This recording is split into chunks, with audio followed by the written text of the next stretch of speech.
Hello my dear students, हम बात कर रहे हैं एसएचएम की और एसएचएम के हम एग्जाम्पल देख रहे हैं और इससे रिलेटेड बड़े इंटरेस्टिंग कॉन्सेप्ट और हम देख रहे हैं। आज हम बात करेंगे, अगर हमने एक रिंग लिया है ना, और उस रिंग के सेंटर पर अगर कोई पार्टिकल रखा तो उस पार्टिकल पर ग्रेविटेशनल फोर्स जीरो होगा। वो एक टाइप से स्टेबल इक्विलिब्रियम पर होगा। ओके, यहाँ पर हम बात कर रहे हैं ग्रेविटेशनल फोर्स के कारण एसएचएम कोई पार्टिकल परफॉर्म करता है जब वो किसी सर्कुलर रिंग के सेंटर से डिस्प्लेस होता है। तो हमारे पास यहाँ पर एक सर्कुलर रिंग है ना, एक सर्कुलर रिंग है और इस सर्कुलर रिंग का रेडियस हम आर कंसीडर करते हैं। कितना कंसीडर करते हैं? आर कंसीडर करते हैं। और इसके सेंटर पर, है ना, ध्यान से हमको समझना है, इसके सेंटर पर ये हमारा जो बॉडी है और जो रिंग है उसका रेडियस हमने आर कंसीडर किया है। ओके, यहाँ पर ये जो स्मॉल एम है और रिंग का मास कैपिटल एम है, डेफिनेटली दोनों के बीच में ग्रेविटेशनल फोर्स लगेगा, पर सेंटर पर ग्रेविटेशनल फोर्स जीरो होगा।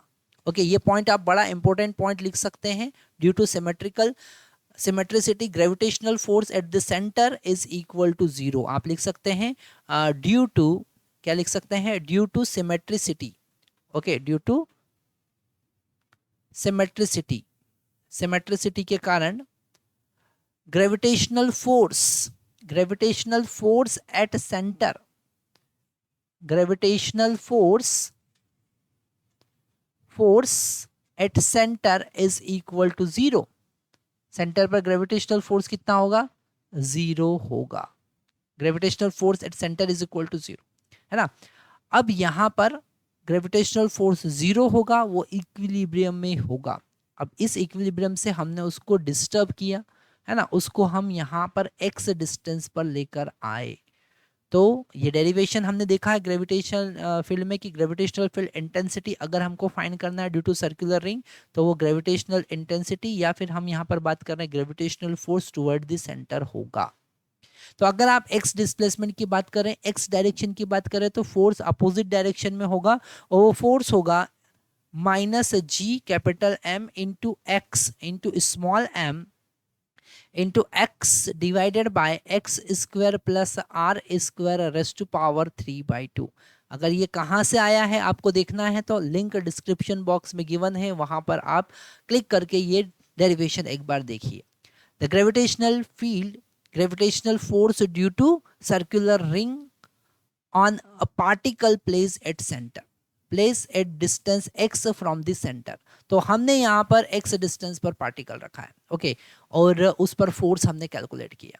अगर हम इस x का वैल्यू r के कंपैरिजन में बहुत छोटा रखते हैं तो यहाँ से आप इस x square plus r square को अप्रोक्सीमेट आर स्क्वायर लिख सकते हैं। ओके, तो यहाँ पर इस वाले टर्म को, नीचे वाले टर्म में हमने इस एक्स स्क्वायर को नेग्लेक्ट कर दिया। एक्स स्क्वायर का वैल्यू बहुत ही कम है तो इसको नेग्लेक्ट कर दिया। अब ये r square raise to power 3/2 तो आर क्यूब हो जाएगा। तो यहाँ पर force that is mass into acceleration is equal to minus G capital M small m into x divided by are cube हो जाएगा। ओके, यहाँ स्मॉल एम से स्मॉल एम आप कैंसिल कर सकते हैं। Acceleration a will become minus G capital M divided by r cube into x. And यहाँ से हमको समझ में आ रहा है कि acceleration is directly proportional to negative of displacement. This is condition of SHM. ये हमारा एसएचएम का कंडीशन आया, मतलब ये तो प्रूफ हुआ कि वो एसएचएम परफॉर्म करेगा, वो particle simple harmonic motion perform करेगा, ये तो प्रूफ होता है।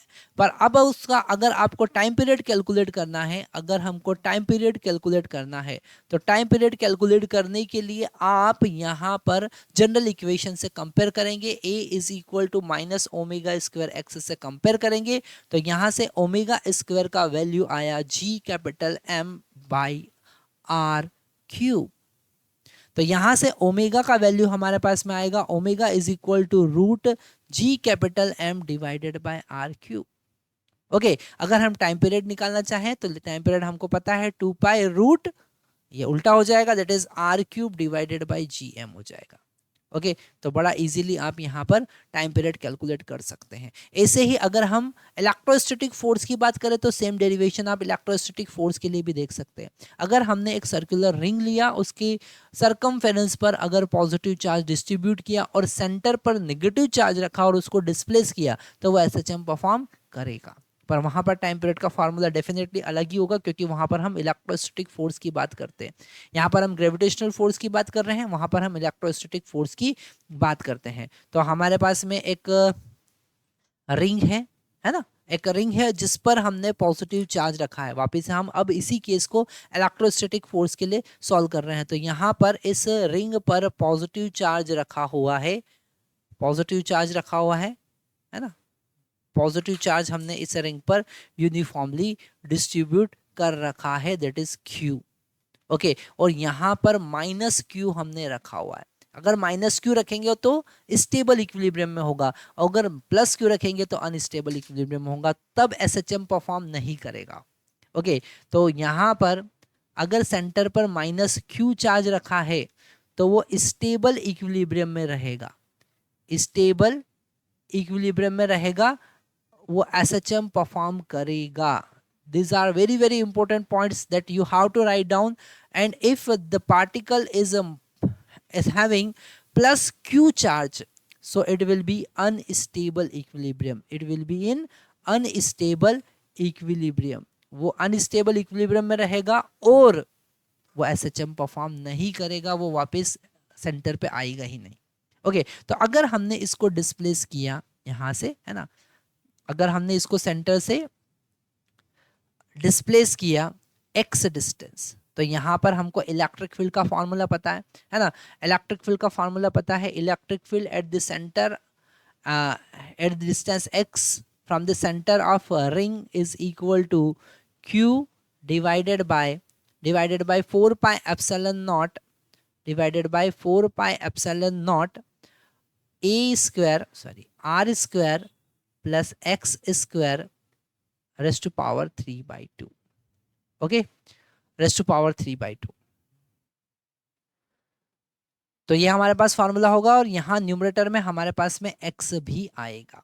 ओके तो यहाँ देख रहे हैं, अगर आपने x डिस्प्लेसमेंट दिया है तो इलेक्ट्रिक फील्ड का डायरेक्शन जो होगा वो इधर होगा, पर अगर हम फोर्स की बात करेंगे तो यहाँ पर माइनस क्यू चार्ज है, फोर्स का डायरेक्शन अपोजिट होगा।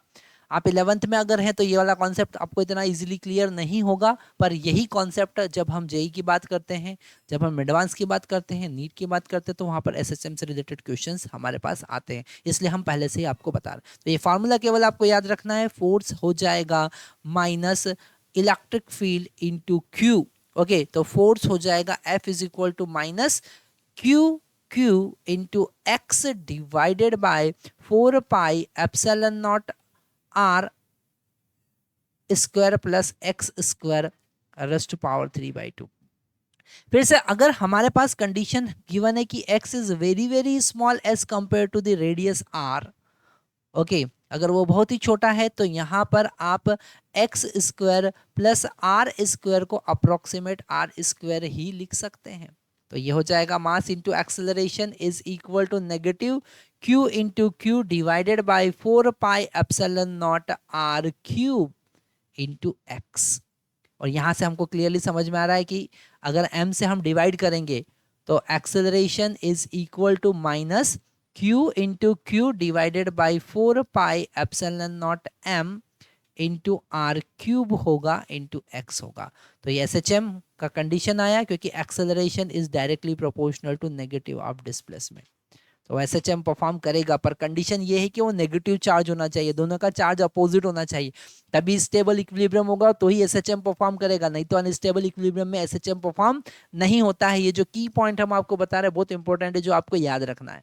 ओके तो यहाँ पर अगर हम ओमेगा स्क्वायर की बात करें तो क्या करेंगे, अभी यार हमने देखा ये जो x को छोड़ के बचा हुआ कोफिशिएंट है ये ओमेगा स्क्वायर है, that is q into q divided by 4 pi epsilon naught r m r cube.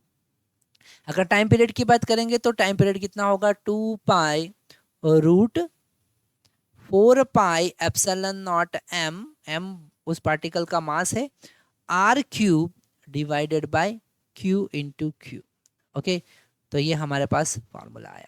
Okay, यहाँ पर हमने क्या देखा, यहाँ पर हमने देखा अगर कोई पार्टिकल चार्ज इलेक्ट्रोस्टैटिक फोर्स के कारण भी SHM यहाँ पर परफॉर्म होता है।